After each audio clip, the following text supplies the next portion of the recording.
Before going into the topic details, I want to bring your attention to the UPSC coaching programs offered by ClearIAS.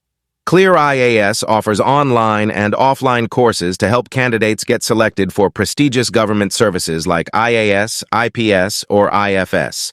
ClearIAS Prelims Cum Mains (PCM) course provides a highly effective study plan, well-organized subject-wise videos, study materials, mock exams, and guidance to cover the entire GS syllabus of UPSC CSE prelims, mains, and interview systematically. As a limited period offer, there is a 40% discount on our online courses. Enroll now. Duties and the functions of the Attorney General of India. Simple one, the duties and functions. Advise Government of India on matters referred by the President of India. Say, for example, suppose the Parliament enacts a bill and pass it to the President of India. Fine. Now, the President of India has got some legal confusions regarding the law of that particular bill that has got passed by the Parliament. The President will send the particular bill back to the Parliament to consider it again. At the same time, the President can even ask the Attorney General to discuss the matter with the Government of India. So the Attorney General will give the advice to the Government of India that these are the problems in the bill. That is the reason why the President has returned it back. So that is what you can see, advise the Government of India on reference by the President of India.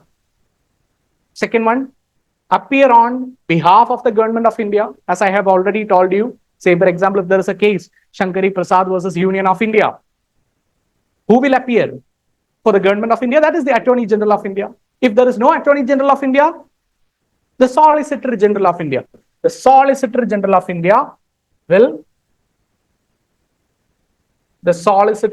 of India will be appearing. Fine. Article 143. I have just told you what is article number 143. It is the advisory jurisdiction of the Supreme Court of India. Advisory jurisdiction of the Supreme Court of India.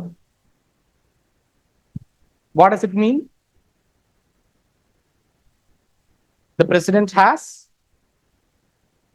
the power to seek advice from the Supreme Court of India. So the President of India has the power to seek advice from the Supreme Court in which matters? Legal matters, okay, fine. Legal matters. Then, is it only the legal matters?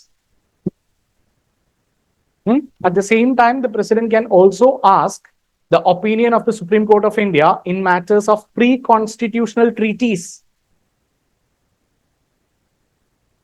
Pre-constitutional treaties or agreements or whatever it is. Fine. Now the Supreme Court will have to compulsorily give the opinion in matters of the pre-constitutional treaties.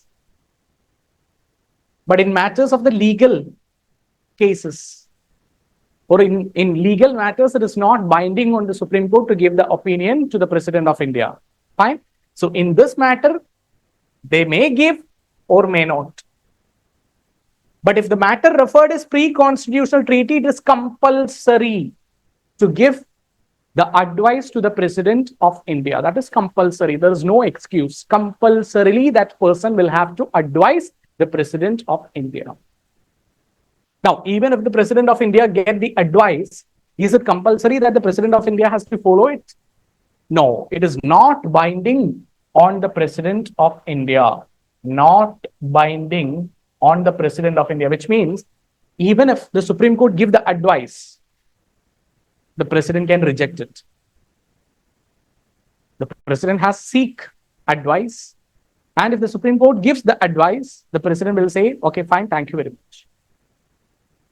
There is no compulsory way of acting in accordance with the advice of the Supreme Court. Clear? Fine. So that means what you need to understand, how is it getting connected to the Attorney General of India? No. That is not the case. See, Attorney General is the advocate of the union government, isn't it? Now, when I say that the President of India can seek the opinion of the Supreme Court, will the President go to the Supreme Court and ask physically that what is the opinion of the Supreme Court on this matter? No. The President will designate whom? The Attorney General to get the advice of the Supreme Court. The President will not go to the Supreme Court and ask. The President will not call the Chief Justice of India, sir, what is your opinion on this? No. The President will officially send the Attorney General to get an opinion regarding this. Appearance in the High Court when required for the Government of India. So it is not only the Supreme Court, whenever the Government of India requires the counsel to be presented in the High Court, for that also the Attorney General will be designated. Fine. So these are the most important powers or the duties and the functions of the Attorney General of India.